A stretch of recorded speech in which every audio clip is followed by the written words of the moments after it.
following is a Hoop Ball presentation. Hello, and welcome to the Box Score Breakdown Show, presented by Hoop Ball. My name is Adrian Benjamins, and I'm joined by Neil Rochelani. And this episode is brought to you by Hawaiian Isles Kona Coffee Company. Get some delicious coffee, taste the Kona difference. Head over to hawaiianisles.com. You can also find their coffee over at Amazon. Neil, how are you doing, my man? Are you staying warm there? Yes. In Chicago. I did go outside today. I will say that. Ran some errands.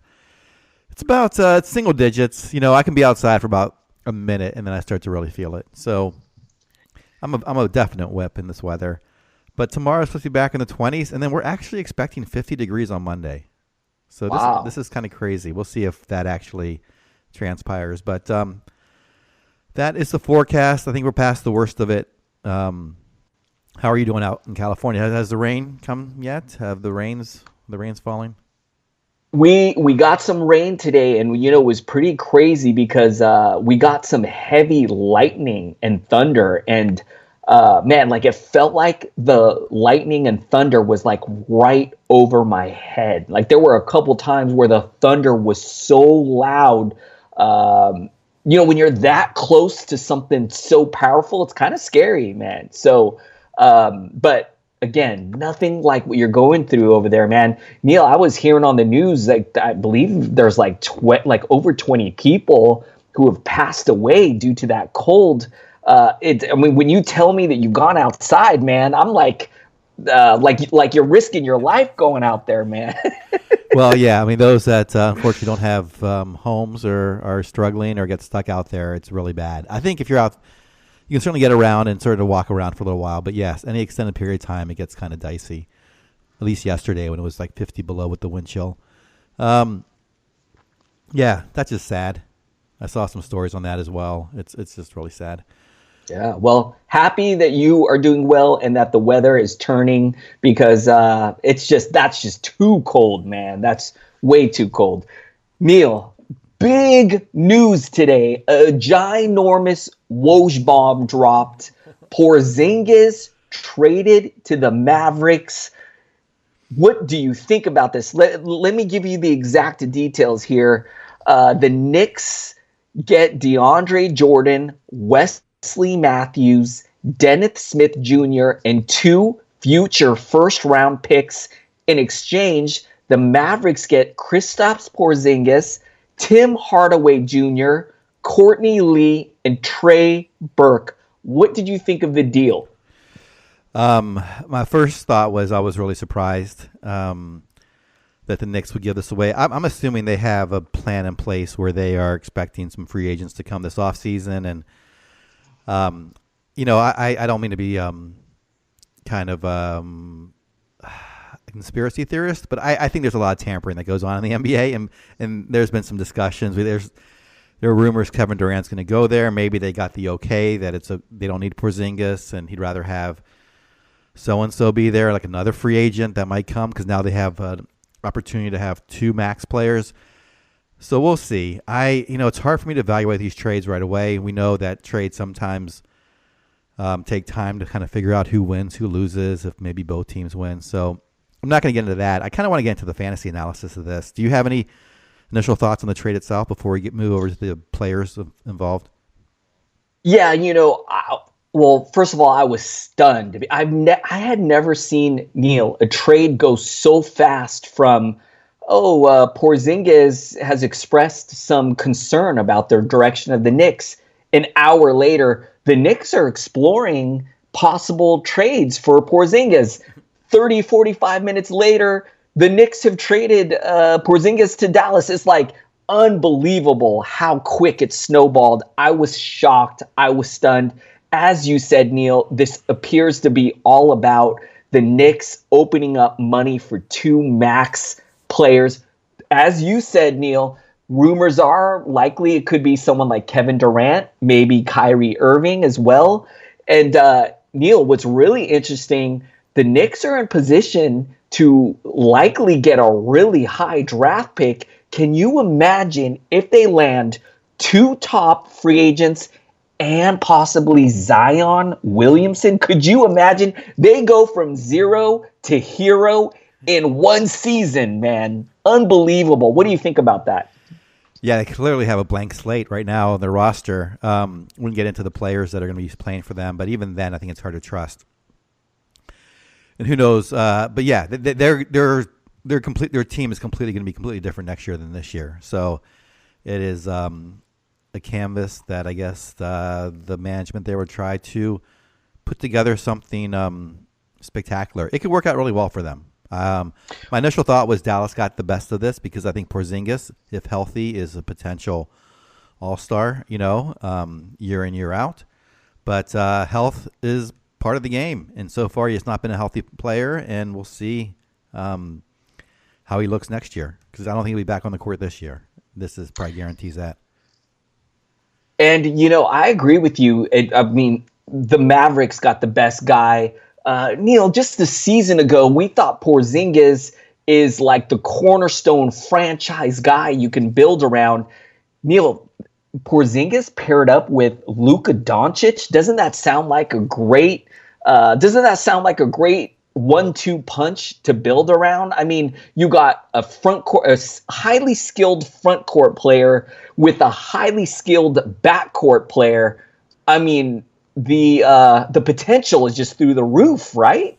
Yeah, the potential is there through the roof. If Porzingis comes back healthy and stays healthy, yes, I think this is a great move for Dallas. It's just a little risky because we don't know his health. We don't know, how his recovery is going. We don't know. The Knicks may know more. Obviously, Dallas probably wouldn't make this trade without knowing a lot. But we'll see. We'll see how it plays out. So the Mavericks played tonight. So we'll talk about their fantasy outlook when we get to their game, when we look at their box score. But real quick, Neil, let's talk about the fantasy implications for the New York Knicks. A lot of pieces. Tim Hardaway Jr. was maybe the number one alpha head usage dog on that team. He's gone. Also, backcourt players Courtney Lee as well. What do you think? Is there anyone that you like now that you didn't like before on the New York Knicks? Is there anyone that intrigues you, or does somebody move to the top of your watch list on the Knicks from this deal? Yeah, the person that moves to the top of my watch list is Super Mario. I know that we were big on him at Hoop Ball, some of us here going into the season, and it obviously did not pan out. The Knicks are very depleted now. I think DeAndre Jordan, the word is he may get bought out, may not play for this team. Mitchell Robinson, obviously, and Cornette may be okay there. Vonleh is probably going to be the same. With Hardaway Jr. gone, and I don't know. I think they're going to need scoring, and I think Hazonia might be their best option. So I think he's on my watch list right away. Anyone jumps out to you in New York? I love the take on Hazonia. I am also fascinated by Alonzo Trier. I'm really curious, with Tim Hardaway Jr. gone, with Courtney Lee gone, if Wesley Matthews gets bought out, I'm hoping this opens the door at the shooting guard spot for guys like Alonzo Trier, maybe even Damian Dotson. So I'm keeping an eye on those guys. And Neil, as somebody who has Dennis Smith Jr. in a few leagues, I am very excited about hopefully him being the lead dog in that backcourt. But I do have to admit, Neil, the Knicks are not always the smartest team when it comes to making the wise choice on who to play. So, even though I'm excited about the outlook of DSJ, would it be surprising if all of a sudden Emmanuel Mudiay or Frank Ntilikina starts getting minutes ahead of him? So, when it comes to the Knicks, the one thing I've learned this year is you can't really always count on them to do the rational thing. So I think for me, a lot of the Knicks is like about a wait and see approach. Let's wait and see what happens. I don't know. What do you think about it, Neil? Yeah, I think you're right from a point of view of if they're trying to win, but I don't know if they're trying to win, which is makes it even harder to predict how they're going to manage their rotations. Obviously, they're going to play a lot of players, maybe not optimize their lineups for winning, which is why I like Hazonia. I don't think he actually helps them win, but he does put up a lot of stats, which is why I think he might shine in the system. I don't know. They're going to play a lot of different players, so I would not count on anyone standing out, unfortunately, and they're going to yank players if they're winning. I think they are going to try to lose every game going forward. So let's see if there's anyone here that can kind of stand out fantasy-wise. That is a really great take. And because, last night, we saw Noah Vonleh get very limited minutes. I believe he saw like 18 minutes.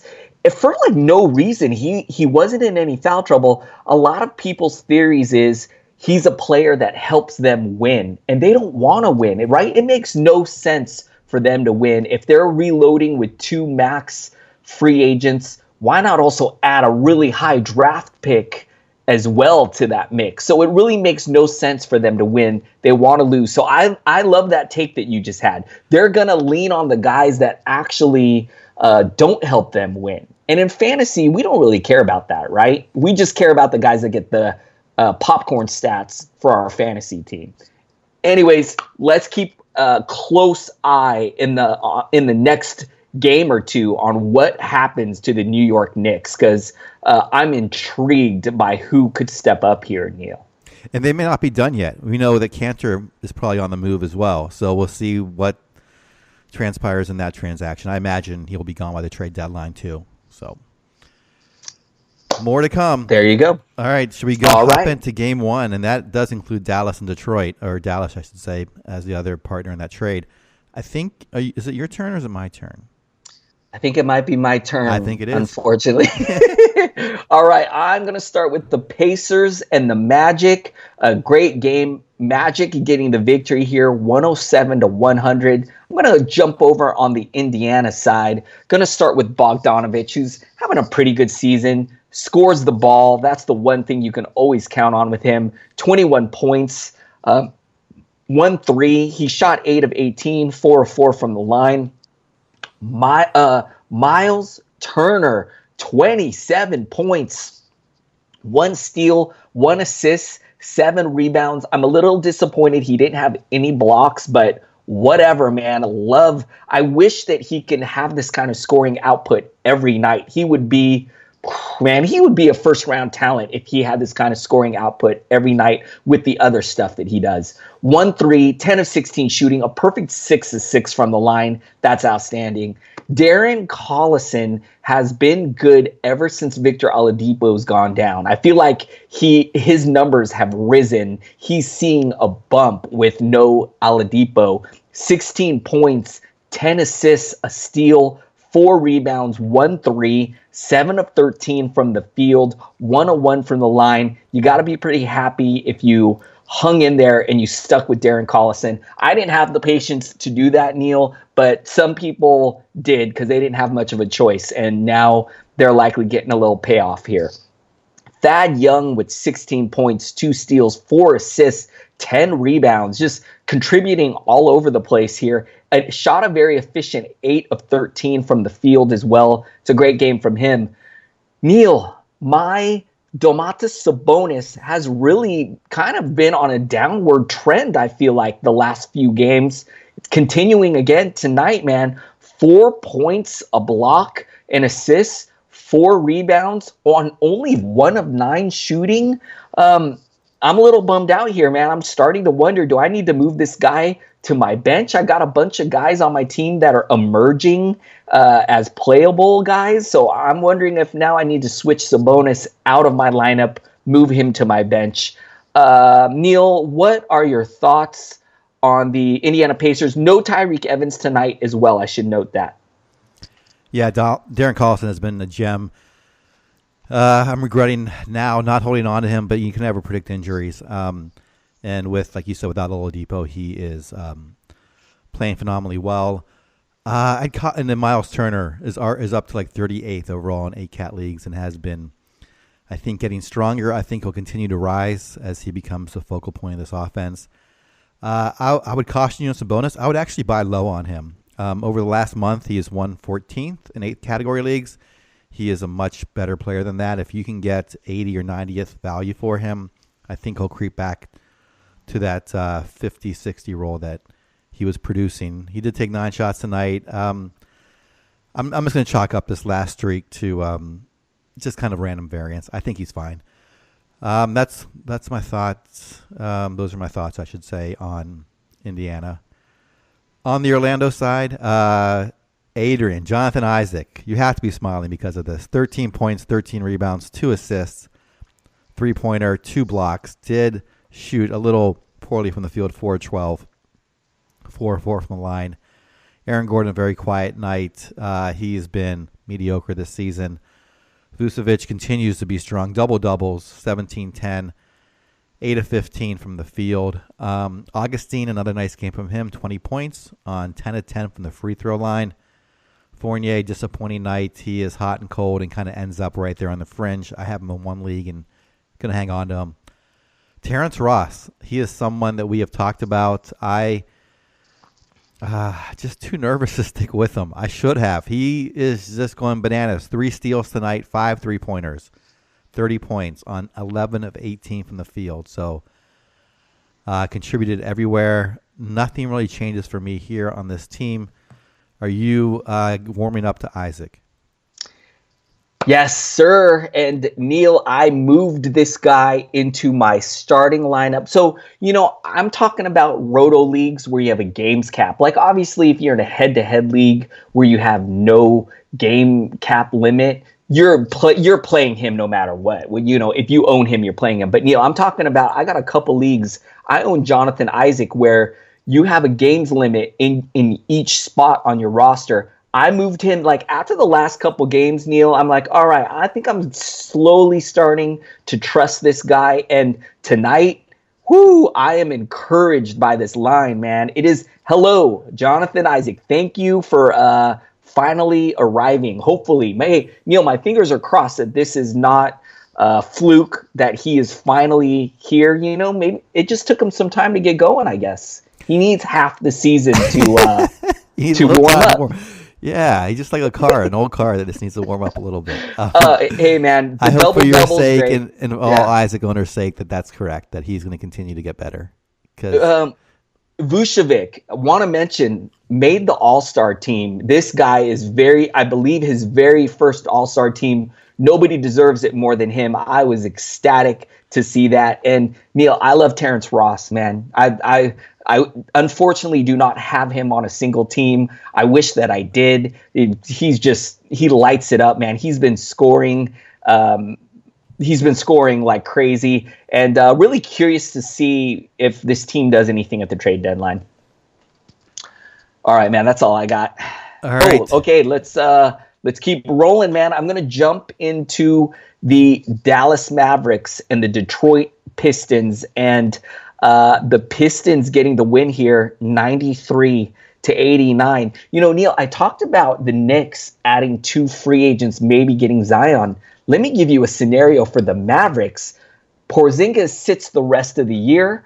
The Mavericks end up with the number 1 pick. They draft Zion, and now they have a mega super team of Luka Doncic, Zion, and Porzingis. Could you imagine that? Anyways, Dallas Mavericks. Neil, I am very intrigued by who could step up after this trade. The guys who I really wanted to keep an eye on were Dwight Powell, Kleber, and Brunson. So let me get in the box score here. Let me start with Harrison Barnes. 27 points, 4 assists, 7 rebounds, 2 threes on 10 of 24 shooting, 5 of 5 from the line. I am slightly concerned about Harrison Barnes because the Mavericks have added Tim Hardaway Jr. Neil, I feel like Harrison Barnes and Tim Hardaway Jr. are like almost the same player. Like they're so similar. So I'm really worried that they could hurt each other. I'm curious to see how this is going to play out. Finney Smith, maybe this is the guy we need to watch. Got 34 minutes, didn't have an outstanding game, but if he gets 34 minutes a night, He's going to be worth owning, I think, in a lot of leagues. Only 6 points, a block, an assist, 4 rebounds, 3 and 9 from the field. Okay, so let's not forget no Doncic in this one. So we need to keep that in mind as well. Brunson, 9 points, 6 assists, only 4-14 shooting. Neil, this is another guy I want to keep an eye on. A lot of people think that Luka Doncic could just move into the point guard spot, but I'm curious if Doncic slides over to the shooting guard spot and they start Brunson next to him. Regardless, I'm curious if Brunson can get minutes in the 30 range like he got tonight. I think he could be worth an ad. Another guy who could be worth an ad is Maxi Kleber. 4 points, 2 assists, 8 rebounds. A lot of people think that Powell and Kleber could start in this front court. I think Kleber could be worth an ad. Didn't really have it going here tonight, but if he's going to get 30 minutes a night, a guy that could be owned.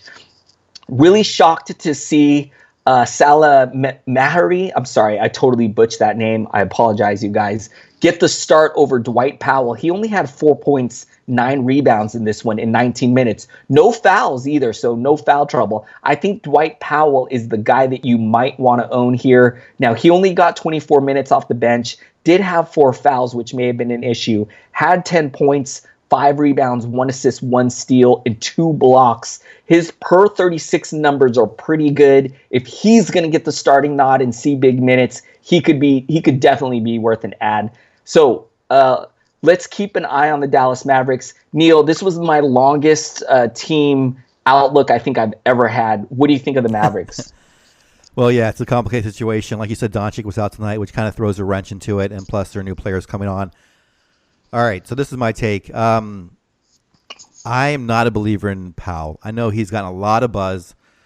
I just will watch him. I'll just see it if I believe it. He's kind of like Larry Nance up in Cleveland. I think he gets – every time I think he's going to get opportunity, it just doesn't work out. He doesn't play the minutes. He doesn't get the stats. If I had to pick one player off Dallas, I'd probably go Kleber or Brunson. I think those two guys are going to get a lot of run second half of the season or last third of the season, wherever we are now. And Hardaway Jr. will start. I think Barnes will start. I think Doncic will start. I think Kleber might.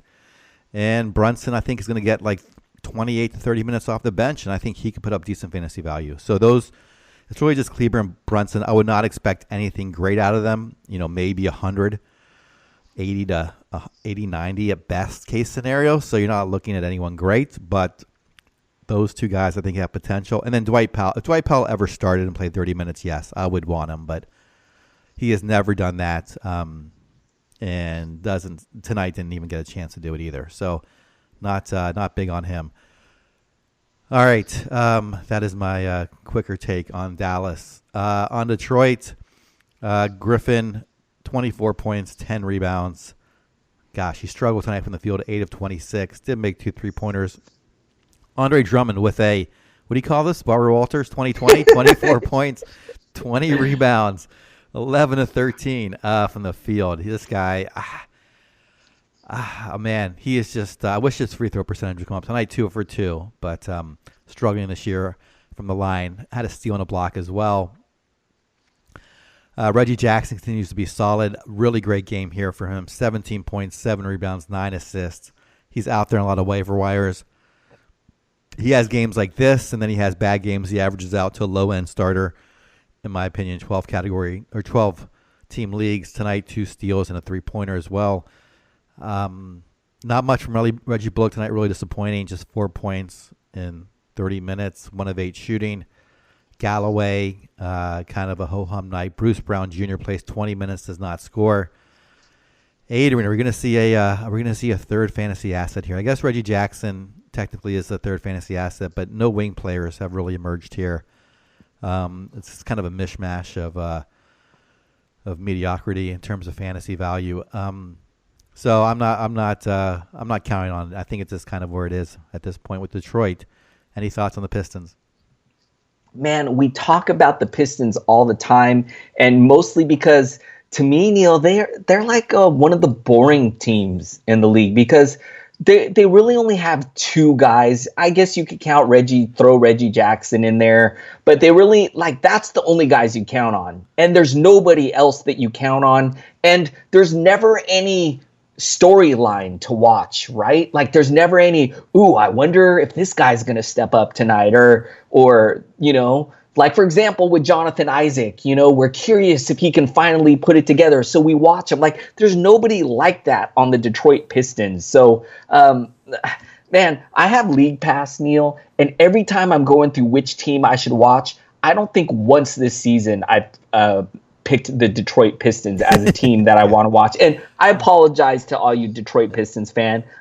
I don't mean to be bashing your team. I actually do like them reality-wise. I'm just talking about from a fantasy standpoint. It's like these are the guys you want and everybody else you don't want, and nothing really ever changes. So anyways, all right, I'm going to move on to the next game, the Milwaukee Bucks and the Toronto Raptors. Neil, I was excited for this one, man. The two top teams in the Eastern Conference. This could possibly be a preview of the Eastern Conference Finals. And while I was watching the game, they even said that this game may decide who coaches the All-Star team in the East. So both teams really wanted to win this one. The Bucks got the victory here, 105-92. And I'm going to look in the Milwaukee side. Going to start with Middleton, who had a pretty solid game here. 18 points, 2 steals, 4 assists, 6 rebounds, 1 3. Super efficient, 7 of 9 shooting from the field, 3 of 4 from the line. Brogdon with 11 points, a steal, 3 assists, 6 rebounds, 2 threes on 3 of 10 shooting from the field, 3 of 4 from the line.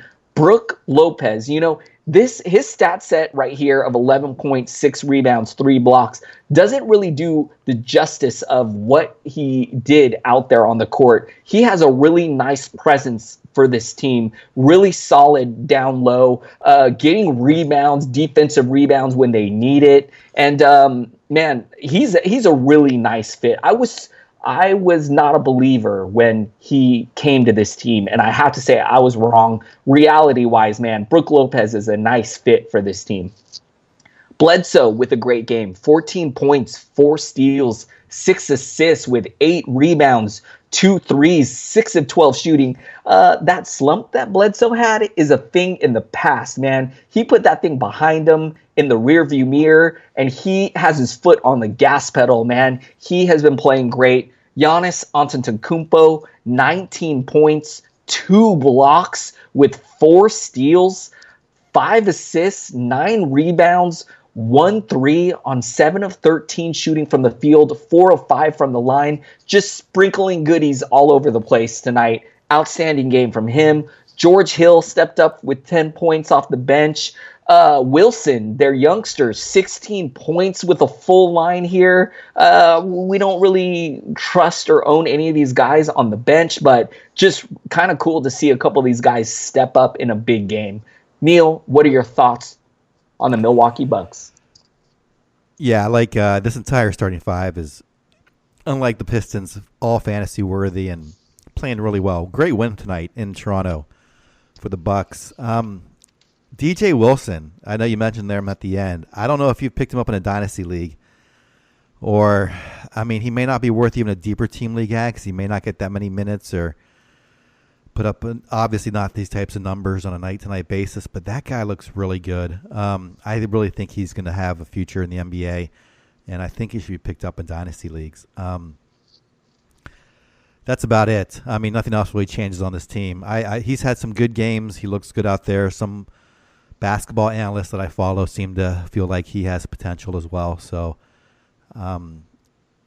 if you're in a dynasty league, he's someone he should be picked up. Is he already owned, though, in most of your leagues? Do you know that, Adrian? Is he someone who's already picked up?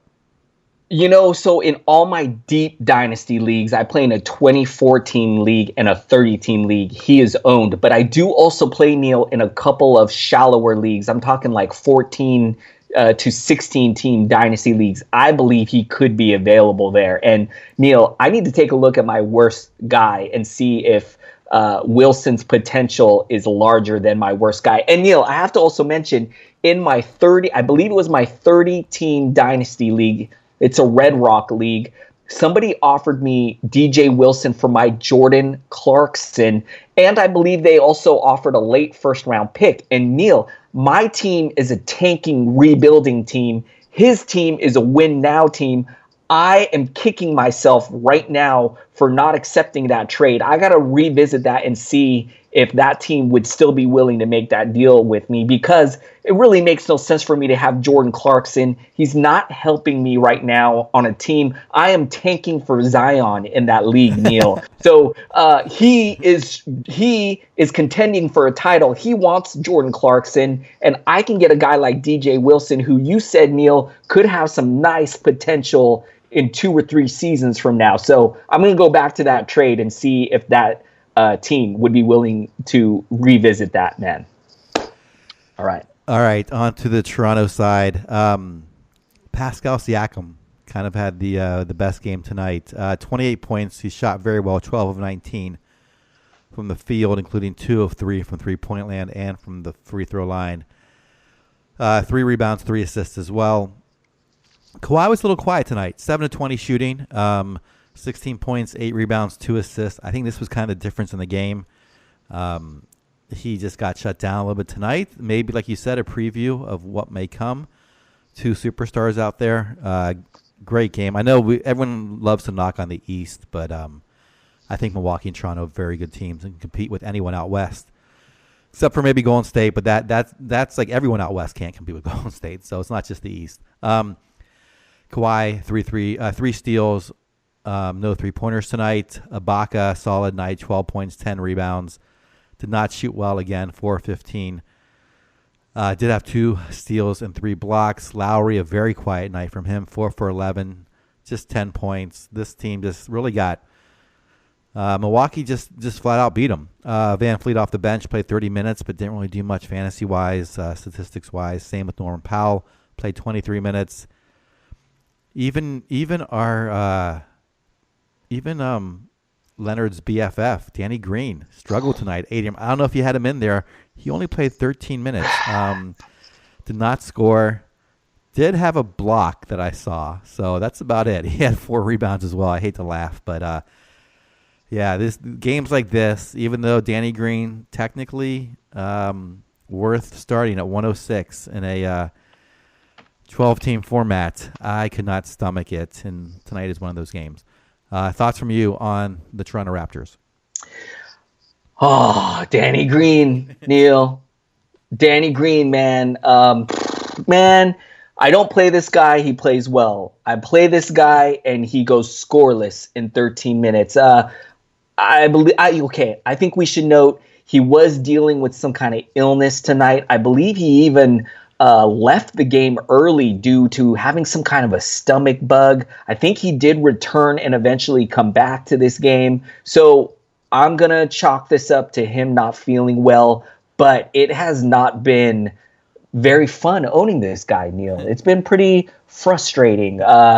And I don't have a lot of hair on my head, and the little hair that I do have, man, it's quickly leaving me because of trying to figure out when to play Danny Green. All right, the Raptors, man, tough loss for them, but hey, they're going to be up there at the top at the end of the season. They're still going to get Valanciunas back as well, so I still love the Toronto Raptors outlook. If I had to pick a team to come out of the East, I think I would still pick them ahead of the Celtics and ahead of the Bucks. Although I think it's going to be a fun battle between all those teams. Any closing thoughts here, Neil? No. Let's move on to the final game that's completed. Ah, man, how many? What? Yes. Okay, the Nets and the Spurs. The Spurs getting the win here, 117-114, a really close game. I'm going to look at the Nets side, and I'm going to start with somebody who I think got snubbed, D'Angelo Russell. I think this guy deserved to make the All-Star team this year. It doesn't look like he made the team. 25 points, a steal, a block with 9 assists and 5 rebounds.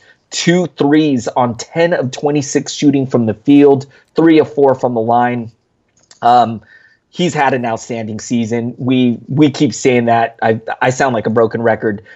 Harris with 18 points, 3 assists, 2 rebounds, 3 threes, an efficient 7 of 10 from the field, 101 from the line. We see him have good games and bad games. Great game from him tonight. Jared Allen with 14 points. Love the defensive output with the 2 steals and the 2 blocks, 4 assists, 3 rebounds, 1 3. Love that, man. You love getting a 3 from your center. 6 of 7 from the field, 1 of 3 from the line. I had really high expectations for Jared Allen, so I'm a little bit let down, but still worth owning. Still a solid fantasy center. And tonight, this is a pretty nice line here tonight. So if you own him, you just got him locked and loaded into your lineup. Karooks, 9 points with 1 steal, 1 assist, 10 rebounds, 4 of 8 shooting from the field. I don't trust him. Graham getting the start, 25 minutes. He only had 3 points.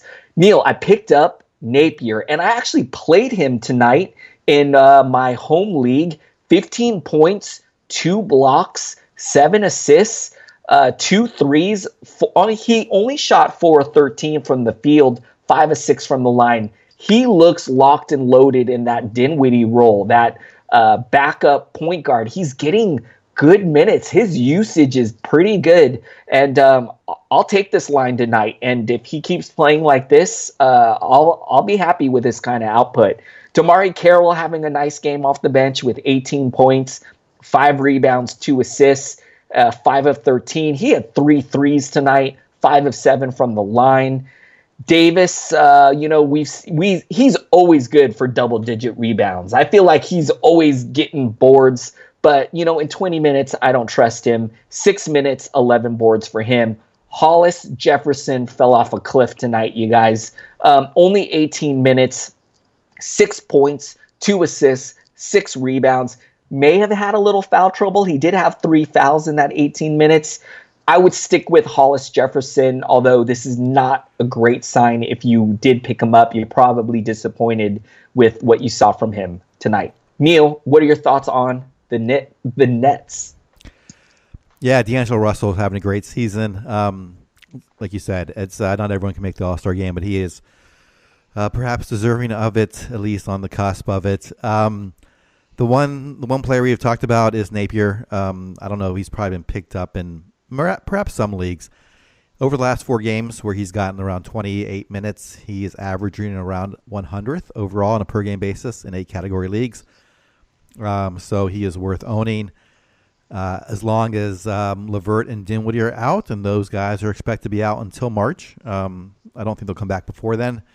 So you've got another month minus the All-Star break to kind of ride him, and I think he'll be that 100th spot seems pretty reasonable. So congratulations on picking him up, Adrian, and hopefully he'll continue to work out for you.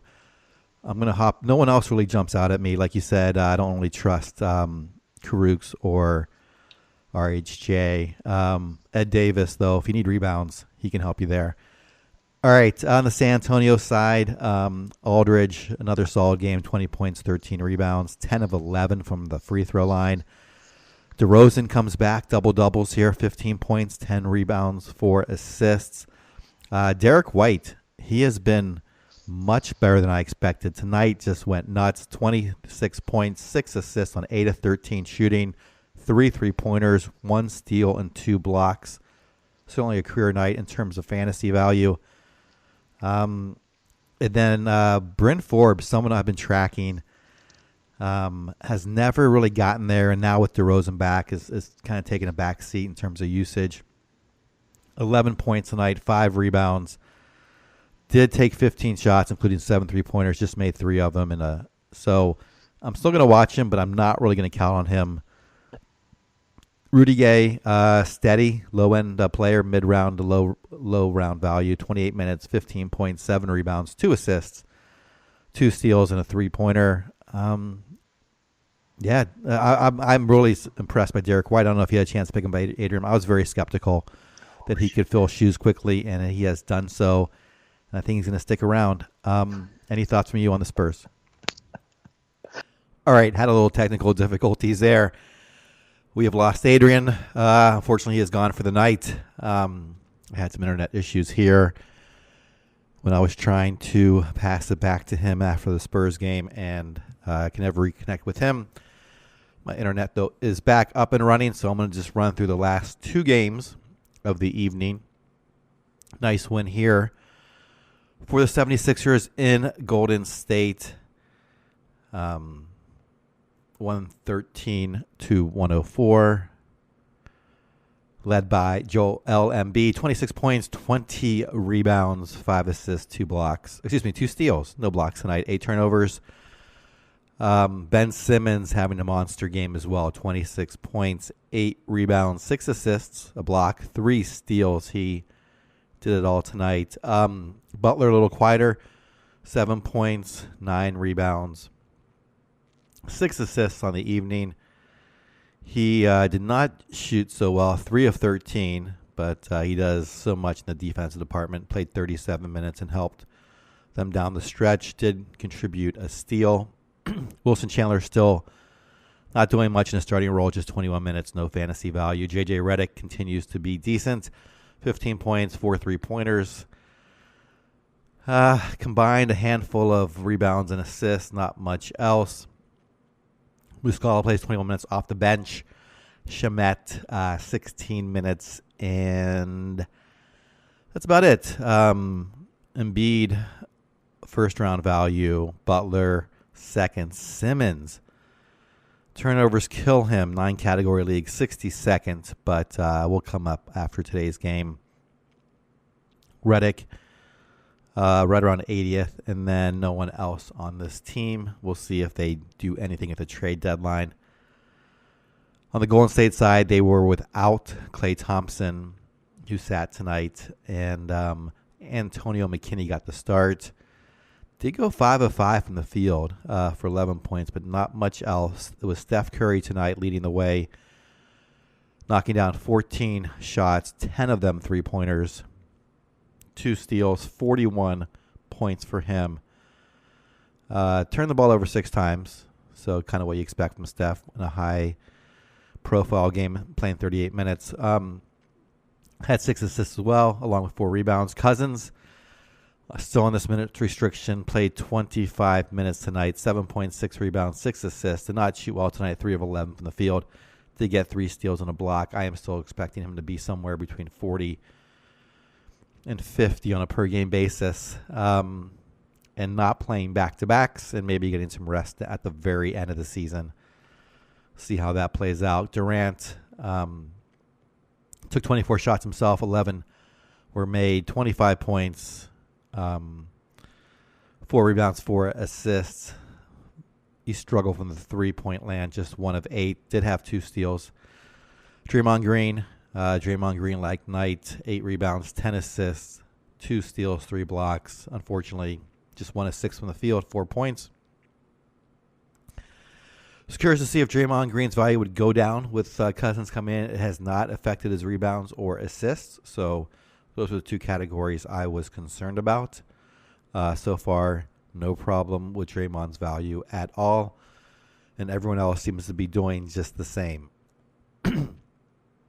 Off the bench, Kevon Looney played 23 minutes, but not much to talk about. So no changes here. I'm still sticking with, like I said, Cousins to be around 40 to 50, and the rest of the players to be where they are before he joined the team. All right, the final game, the Lakers and the Clippers, technically a Clippers home game in the Staples Center, 123-120. The Lakers win in overtime with the return of LeBron James. I thought he might come back slow, take it easy up until the All-Star break. Not the case. 40 minutes tonight in the overtime, 24 points, 14 rebounds, 9 assists, 9 of 21, a three-pointer, 2 steals, kind of right where he left off, 5 turnovers. Kuzma, his usage went down, just took 8 shots, just played 23 minutes. See if he had any.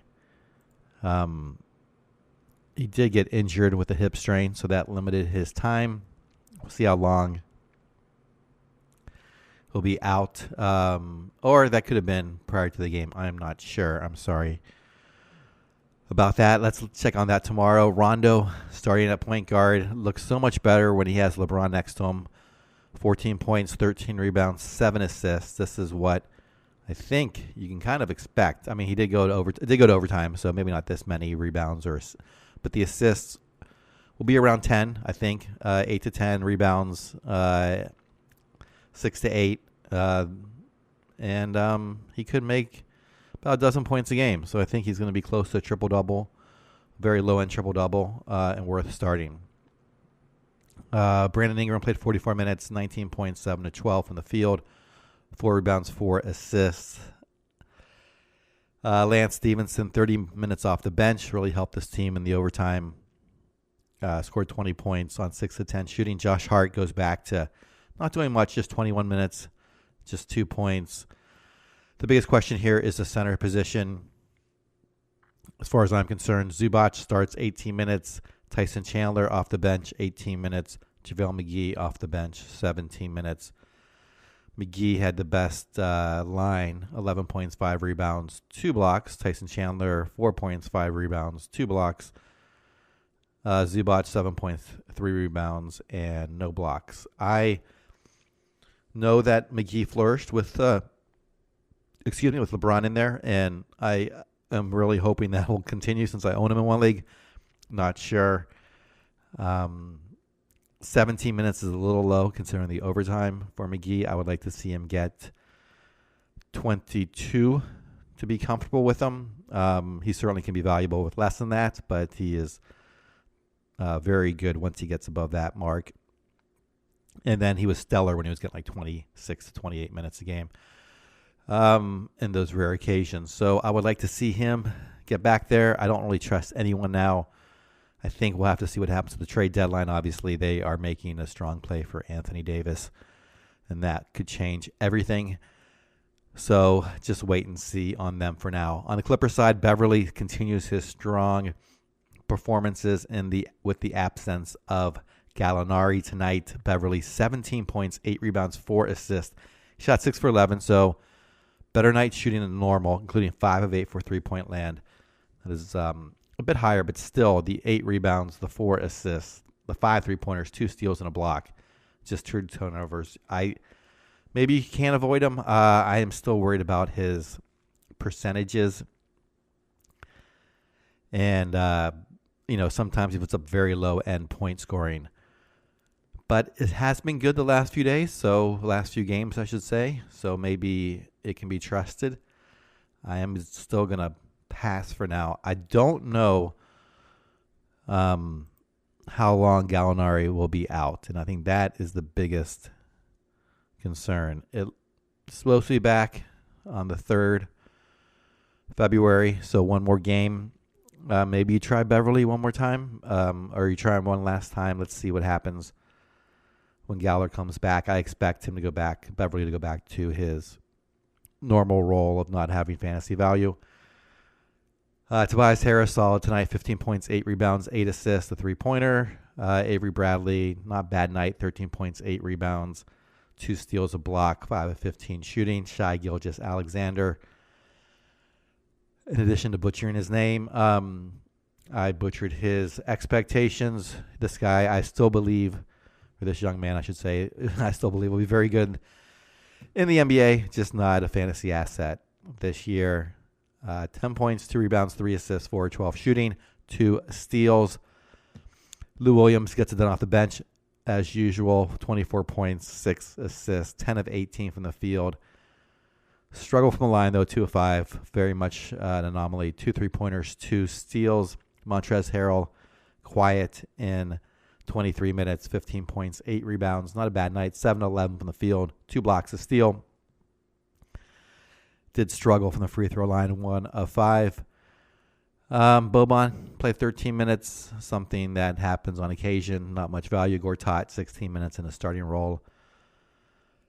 So no real changes here. I don't expect the Clippers to do much of the trade deadline, but after what happened today with Dallas and New York, I guess anything is possible. So keep an eye on them. 1 week until that occurs. All right, thanks so much for listening to the box score breakdown for January 31st. Again, our sponsor is HawaiianIsles.com, or Hawaiian Isles Kona Coffee. Excuse me. You can find their products at HawaiianIsles.com and also Amazon.com. We are done for the week. We will be back on Sunday night, and we'll talk to you then.